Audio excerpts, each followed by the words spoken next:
우리 하나님 아버지와 주 예수 그리스도로부터 오는 은혜와 평강이 여러분들과 함께 하시기를 바랍니다. 우리 인사하시겠습니다. 옆사람, 뒷사람, 앞사람. 참 잘 오셨습니다. 한 주간 동안 보고 싶었습니다. 이렇게 인사하시겠습니다. 참 잘 오셨습니다. 한 주간 동안 보고 싶었습니다. 한 주간 동안 만나고 싶었습니다. 오랜만에 뵙는 분들도 계실 텐데 우리 또 이렇게 인사 나누시겠습니다. 오늘 꼭 응답받고 돌아가십시다. 이렇게 인사하시겠습니다. 오늘 꼭 응답받고 돌아가십시다. 아멘. 오늘 꼭 응답받고 돌아가시기를 바랍니다. 우리 어린아이들의 특징 중에 하나는 굉장히 자기중심적인 사고를 가지고 있습니다. 남을 배려하는 마음보다도 나 혼자만 생각을 하게 되지요. 그래서 이제 어린이들인 자기중심으로 세상이 이루어졌다고 생각을 합니다. 예를 들면 자신의 부모나 형제, 자매, 선생님, 친척 모두들이 나를 위해서 존재하고 나를 둘러싸고 있다라고 이야기를 하면서 내 삶의 모든 것은 나 중심적으로 하면서 많은 사람들은 조연, 엑스트라라고 이야기를 하고 있습니다. 그래서 어린아이들에게 그렇게 종종 묻지요. 어른들이 너희 남의 것을 뭐 될래? 그러면 시시때때로 변하는 겁니다. 어떤 때는 대통령이 된다고 그랬다고도요. 어떤 때는 장군, 판사, 검사 됐다가 그러다가 요즘 저희 아이들은 그런 이야기를 합니다. 뭐 될래? 그러면 로봇가 되겠대요. 어떤 아이는 파워레인저가 된다고 그러고 어떤 아이는 터닝 메카드가 된다고 그러고 아마 손주님들 계신 분들은 제가 무슨 얘기를 하는지 아마 알 겁니다. 요만한 자동차 그 장난감 하나가요 5만원, 6만원씩이나 해요. 좀 이럴 때 좀 놀라 좀 주세요. 놀라 좀. 아니 요만한 장난감이 5만원이라는데 그런 거를 막 사달라고 해서 자기가 그것이 되겠다는 겁니다. 텔레비전을 보면서 아 나도 저것처럼 돼야 되겠다는 그런 마음을 갖습니다. 이런 주인공의식, 자기중심적인 그 중심성은요 어른이 되면 자연스럽게 없어지게 마련이죠. 청소년이 되면서 자기의 가치관이 바뀌고 이상이 바뀌어지게 됩니다. 어른이 되어서도 나타나는 사람들이 있어요. 이런 사람들을 성인 아이, 어른 아이라고 이야기합니다. 이를 전문적인 용어로 피터팬 증후군이라고 이야기를 하지요. 여러분들 그러나 제가 말씀드리고 싶은 것은 성숙한 우리 그리스도인들은 내 중심적인 삶이 아니라 자기 중심적인 삶이 아니라 다른 사람 중심적인 삶을 살아가는 것이 우리 믿는 자들의 모습이 되는 말씀입니다. 주인공의식이 아니라 남을 세워주는 그런 사람이 되어야 됩니다. 타인을 인정하고 격려할 줄 아는 사람이 되어야 된다는 말씀이에요. 그 사람이 오늘 본문에 등장하는 바나바라고 하는 사람입니다. 아마 오늘 제목을 보시고 아마 참 마음속에 어떤 생각이 드셨을까 저는 좀 궁금합니다. 안개꽃 같은 사람. 왜 도대체 제목을 안개꽃 같은 사람이라고 지었을까요? 저는 이런 시대에 오늘 같은 시대에 안개꽃 같은 사람이 반드시 필요하다고 저는 믿습니다. 지난주에 우리 학생들이 졸업식을 했어요. 화요일 날은 유치원, 수요일 날은 우리 이제 학교가 이제 졸업식을 했는데 저희 집에도 두 아이가 모두 이제 졸업을 하고 초등학교를 또 고등학교를 이제 진학을 하게 되었습니다. 그래서 이제 그 꽃다발을 이제 그 사모가 이제 준비를 했는데 2개를 준비하는 줄 알았더니 하나를 준비하더라고요. 그래서 제가 도대체 왜 하나를 준비했을까? 재탕을 하려고 그러는구나 그 생각을 좀 했습니다. 근데 그 꽃을 가만히 보니까요 꽃 냄새가 아니에요. 뭘 것 같습니까? 조화가 아니고요 비누더라고요. 비누. 그래서 그것을 받은 다음에 예전에는 제가 소식 적에 저는 꽃을 참 많이 받았어요. 안 믿으셔도 괜찮습니다. 안 믿으셔도 괜찮아요. 저는 그래서 꽃을 참 많이 받아서 지금 이제 꽃 받는 거를 별로 안 좋아해요. 그냥 꽃을 받으면 그냥 벽에다가 거꾸로 이렇게 딱 달아놓으면은 꽃이 그대로 말라서 그냥 하나, 2개, 3개 벽에다가 그걸 아주 장식을 하는 그런 취미가 있었습니다. 얼마나 많은 꽃을 많이 받았으면 말입니까? 근데요, 그 꽃이 이제 다 말라서 지나면은요, 나중에 그 꽃에서 뭐가 떨어지냐면 가루가 떨어져요. 잎사귀 가루가 떨어지고 별로 볼품이 없어집니다. 먼지도 많이 쌓이기도 합니다. 그래서 결국은 어떻게 합니까? 쓰레기통에 버리든지 소각장에 가서 불태워 없애버리기도 합니다. 예전에 제가 한참 그랬습니다만은 요즘에는요 그 비누가 이제 꽃으로 되었다가 막 축하합니다. 그러다가 집에 와서는 그 결국은 그 하나씩 떼어서 쓰는 비누로 바뀌어진다는 얘기예요. 그래서 두 아이를 그렇게 꽃다발로 이렇게 장식을 하는 것을 봤습니다. 근데 제가 이 말씀을 드리는 이유는요, 제가 꽃다발을 한참 받았을 때에는 거기에 꼭 한 가지씩 들어가는 꼭 그 필요 있는 꽃이 있었습니다. 장미꽃다발을 받으면 그 속에 또 한 가지가 있고, 프레지아를 또 받으면 그 안에 감싸고 있는 것이 또 있습니다. 그게 뭐냐면 안개꽃이라는 얘기예요. 제가 그래서 안개꽃을 참 좋아한다 그랬더니 어떤 사람은 안개꽃만 막 해하고 이만한 거를 다 발라주는 사람도 있습니다만은, 여러분들 제가 그 모습을 가만히 보면서 이 안개꽃이 자기 혼자도 있어도 이쁘지만 장미꽃하고 있을 때에는 장미꽃이 굉장히 돋보이는 역할을 하게 하더라고요. 안개꽃으로 말미암아서 말입니다. 여러분, 주님이 원하는 사람은요, 어디서나 누구와도 조화를 이룰 수 있는 사람이라는 사실을 믿으시길 바랍니다. 혼자 있을 때보다도요, 여럿이 어울려 있을 때 나를 통해서 다른 사람이 드러나고 가치 있게 보여지는 사람, 그런 사람이 필요하다는 겁니다. 다시 말씀드리면 안개꽃처럼 나도 소중하지만 나로 인해서 장미꽃이 돋보여지고요, 나 때문에 프레지아 꽃이 더 예뻐 보이는 그런 역할을 저와 여러분들이 감당할 수 있어야 된다는 말씀입니다. 바나바가 바로 그런 안개꽃 같은 사람이었습니다. 혼자 있을 때도 아름답지만요, 여럿이 어울려 있을 때에 그를 통해서 다른 사람이 높이 올려주게 사용되어졌습니다. 가치 있는 사람으로 보였던 그런 사람이에요. 이 사람에 관해서는 성경에서 잘 이야기하지 않습니다. 그냥 구부로에서 온 사람, 그냥 잘 섬기는 사람, 그런 정도로만 알려지고 있습니다. 무명의 사람, 이 사울을 세워서 사도 바울이 되게 한 사람이었고요, 버림받은 마가를 격려해서 다른 일선 사역자를 세워주었던 사람이 바로 이 바나바의 역할이에요. 그런데 성경에서는 그를 작은 구절로 이야기하고 소개하고 말았습니다. 이 바나바의 본래 이름은 요셉이라고 했습니다. 바나바라는 이름은요, 초대교회가 그에게 붙여준 별명이라고 하는 겁니다. 그 뜻이 뭡니까? 바로 위로의 아들, 격려의 아들, 격려의 사역자라고 하는 그런 바나바라고 하는 뜻을 초대교회에서 붙여준 거예요. 오늘 우리 시대에는요, 우리 교회에 가장 필요한 사람이 바로 이와 같이 격려의 사람이 반드시 필요하다는 사실을 저는 깨닫게 됩니다. 연약한 자를 세워주고 또 연약한 자를 높이 올려주는 그런 사역을 통해서 칭찬과 격려하는 일이 저와 여러분들 가운데 반드시 필요하다는 겁니다. 우리 가운데 격려와 위로가 필요하지 않은 사람은 아무도 없을 거예요.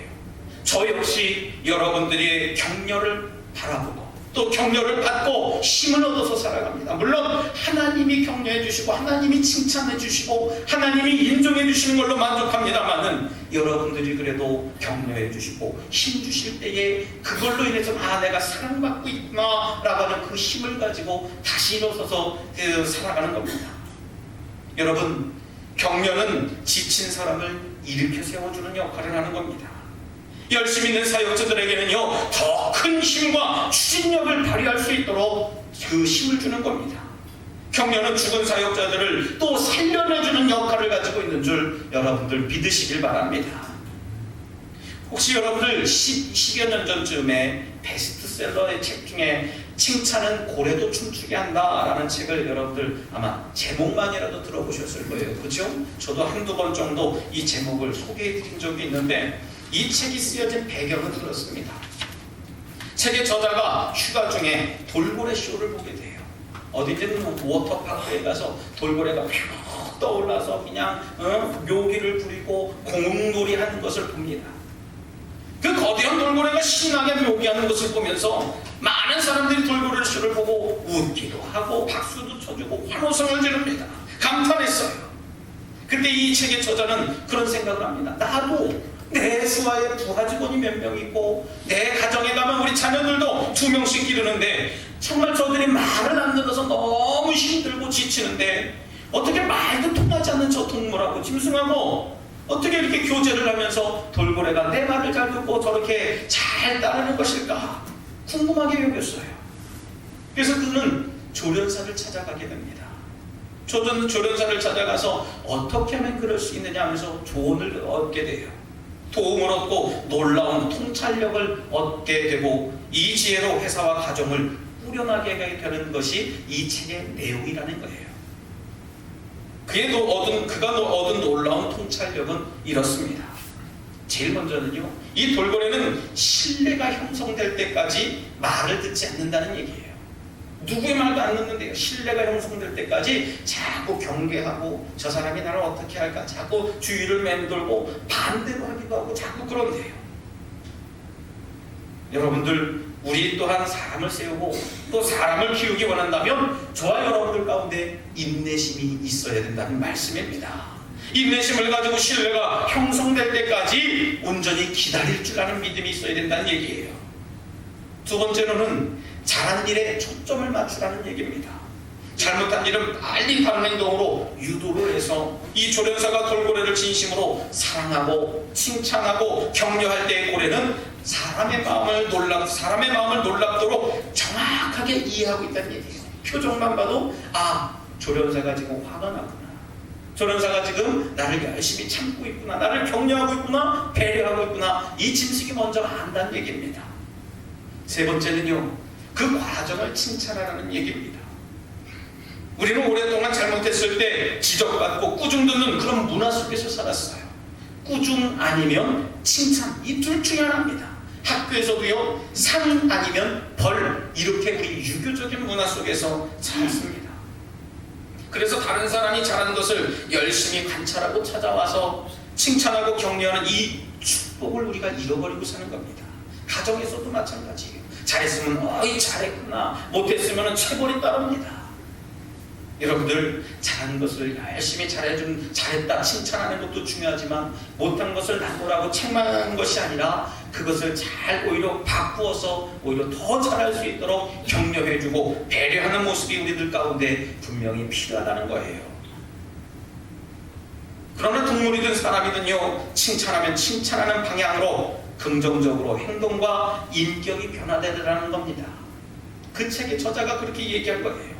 그래서 그 이 책에서 칭찬의 10가지 계명을 이야기합니다. 10계명이 아니고 칭찬의 10가지 계명이에요. 여러분들 한 번 더 들어보시기 바랍니다. 칭찬한 일이 생겼을 때에 즉시 칭찬하라. 두 번째는 잘한 점을 구체적으로 칭찬하라. 세 번째는 가능한 한 공개적으로 칭찬하라. 넷째는 결과보다는 과정을 칭찬하라. 사랑하는 사람을 대하듯 칭찬하라. 거짓없이 진실한 마음으로 칭찬하라. 일곱 번째로는 긍정적인 눈으로 보면 칭찬할 일이 보인다. 여덟째, 일이 잘 풀리지 않을 때 더욱더 격려해라. 아홉 번째로는 잘못된 일이 생기면 관심을 다른 방향으로 유도해라. 마지막 열 번째로는 가끔씩 내 자신도 칭찬해라 라는 얘기예요. 여러분들, 이 바나바는요, 구브로스 출신의 사람이었습니다. 이 구브로가 어디에 있는지 저와 여러분들 관심 없어도 됩니다. 잃어버려도 돼요. 이 구브로라고 하는 도시는 소아시아 근처에 있는 사이프러스라고 하는 그 섬을 말하는데요, 이 바나바도 역시 섬 사람이었어요. 저와 여러분들처럼 섬에 살고 있는 사람입니다. 근데 이 사이프러스 섬은요, 굉장히 부자 섬이에요. 이곳은요, 광산이 발달됩니다. 무화과 나무와 또 밀농사, 그리고 기름과 꿀벌을 재배함으로 인해서 그걸로 소득원을 갖게 됩니다. 아마도요, 이 구브로 출신 바나바는 그 지역에 큰 농장을 소유한 이름난 부자였었습니다. 바나바는 교회에 가난한 사람들을 물질적으로 또 여러 가지 모습으로 물심양면으로 돕기 위해서 자신의 큰 농장을 팔아서 교회 앞에 헌금을 합니다. 바나바의 결단과 헌신으로 말미암아 초대교회가 큰 위로를 얻게 돼요. 정말 이런 사람도 있구나. 자기의 재산을 팔아서 서로 나눠주고 베풀어주고 또 구워주고 거저주는 그런 삶을 살아가고 있구나 라고 은혜를 받고 위로를 얻게 됩니다. 또한 그는 이러한 헌신으로 인해서 교회에 여러 가지 재정적으로 오는 재정난을 해결해 주게 됩니다. 사도들에게 위로가 됐어요. 가난한 과부와 고아들에게 양식을 나눠줄 수 있어서 교회 내 연약한 자들의 힘과 위로가 되었다는 얘기입니다. 또한 그의 헌신을 통해서 많은 전도자들에게 물질적으로 헌신할 수 있었습니다. 전도자들에게는요, 큰 격려가 아닐 수가 없었습니다. 그래서 초대교회는 그를 일컬어서 뭐라고 얘기했다고요? 위로의 아들, 격려의 사역자 바나바라고 부르게 되었던 겁니다. 여러분, 격려 사역이란 뭡니까? 나를 필요한 곳에 있어주는 것이 격려 사역이에요. 나를 주지 않고 다른 사람을 세울 수는 없습니다. 그저 옆에 있어주기만 해도 힘이 되는 사람이 저와 여러분들이 되었으면 좋겠습니다. 여러분, 부모의 헌신 없이 어떻게 자녀들이 성장할 수 있을까요? 헌신과 희생 없이 타인을 도울 수는 없는 겁니다. 격려 사역은 또한 있는 모습 그대로 인정하고 받아주는 거예요. 허물과 약점, 여러 가지 모든 실수와 잘못까지 덮어주고 다시 기회를 부여하는 사역이 바로 이 격려 사역이라는 얘기예요. 잘못된 걸 지적해주는 것만 사역이 아니라요, 그것을 다시 기회해주고 얼러주고 설러주고 보듬어주는 사역이 격려 사역이라는 겁니다. 초대교회에 마가라고 하는 전도자가 있지 않았습니까? 이 사도 바울 일행과 함께 전도 여행을 떠납니다. 근데 그 과정 속에서 얼마나 이 전도 여행이 힘들었는지요. 그만 떠난 임무를 완수하지 못하고 그만 중도에 하차해서 다시 돌아오게 돼요. 이런 일로 인해서 전도단에 커다란 갈등이 생기기 시작합니다. 야, 우리가 사람의 모습을 보고 전도를 했구나 하면서 갈등이 서로 생겨서 삐그덕 소리가 나기 시작했어요. 마가 자신도요, 얼마나 상심이 됐겠습니까? 나 때문에 전도단 자체가 무너지기 시작했다는 얘기예요. 이때 상심하고 있는 마가에게 찾아가서 이 바나바가 이야기를 합니다. 괜찮아, 다시 하면 되지. 너 말고 다른 사람들도 힘들었을 거야. 괜찮아 하면서 새로운 기회를 부어줬다는 얘기예요. 그래서 이 마가가 다시 전도대에 합류함으로 인해서 다시 전도할 수 있는 기회가 되었다는 얘기입니다. 우리 사회 생활, 또 가정생활, 신앙생활을 함께 하다 보면요, 본질이 아닌 비본질을 가지고 갈등을 느낄 때가 너무나 많습니다. 그때 상대방의 있는 모습 그대로 인정하는 것, 그것을 이름하여서 격려 사역이라고 할 수 있는 겁니다. 상대방을 바라보면서 그대로, 그럴 수도 있구나, 저 사람을 좀 이해하고 인정하는 마음을 가져야 되겠구나 하는 그런 마음을 가지시길 바랍니다. 시집온 새색시가요, 그 시댁 식구들이 모여 있을 때 토마토를 잘 썰어서 이제 방으로 가지고 들어갑니다.